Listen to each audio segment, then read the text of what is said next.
Whew, gotta calm down after that rant.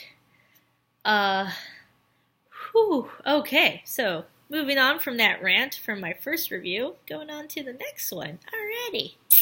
Just floof out the hair a little bit. There we go. It's a little too feathery. Wah! Alright. Um, so here is an anime that I watched. It's only, 25 episodes long, 24, 25, I think. It's called Shangri La, and it, I think, came out in 2008 or 2009.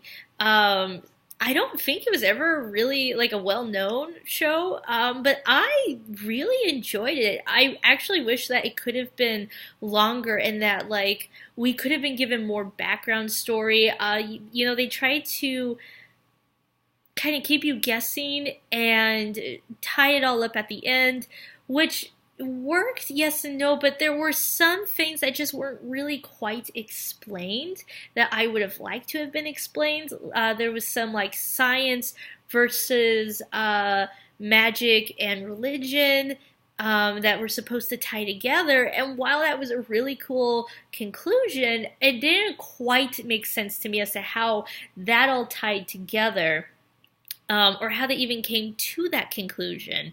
So, it could get a little confusing, but actually, other than that, it was a really great show. I really enjoyed it, and there were a lot of strong female characters throughout the entire show. Like all the main characters are pretty much kick butt ladies, and I loved it. And there was a lot of great action scenes. There weren't any nudity scenes.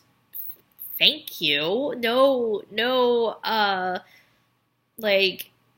flip up the skirt underwear shot. Thank God. I'm so tired of that. So, it was a really interesting show. There were great, fantastic characters. I liked the world setting.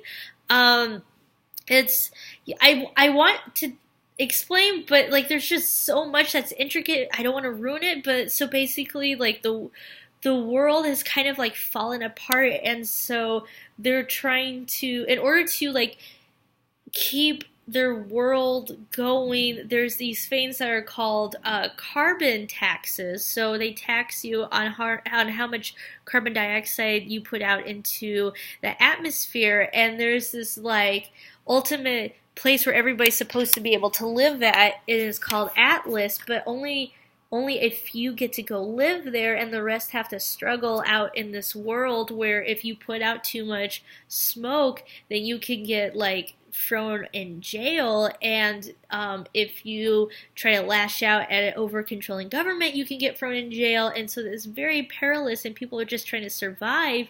Meanwhile, the entire planet has gone crazy from how much carbon dioxide has been produced, and so though there's all these earthquakes that have happened, and they're trying to kind of survive that, and then the forest has grown too much, and so then we've got our main character who's just trying to live her everyday life, but her everyday life becomes more and more incredible as the story goes on, and it was really, really fun, and I ended up loving it. She's to inherit this, they're a terrorist faction, but they're not really terrorists. They're just trying to help their people survive, and it's just a really compelling story. And I guess, I just kind of made that connection now to Hunger Games, but if Katniss was happy and had a joyful personality, but and without any love triangles. It was a really, really good show, and I wish there had been a few more episodes so I could have understood a little bit more what was going on with the world, but still, I would say I recommend it. It's a really good show. The characters are humorous, the characters are complex and deep. It's an intriguing way to look at the world. Who's ever thought of taxing the air? That was, oh my gosh, I was whoa, I never would have expected that. And it shows you what politics can do to a world, what people's actions can do. There's this moment, and it's so heartbreaking, where the character makes a decision and she thinks that everything's going to be okay, that there's not going to be any problems, and the most tragic thing that could have happened happens, and she has to live with it and watch it, and she's just this 15 to 17 year old. Just, did somebody knock on my door? I better go check that. Anyway, watch the show. It's really great. Who is knocking at my door? Alrighty. The Golden Sound Twice out. It's a great show. Please watch it. There's some lovely transgender women in there. I love them. Bye!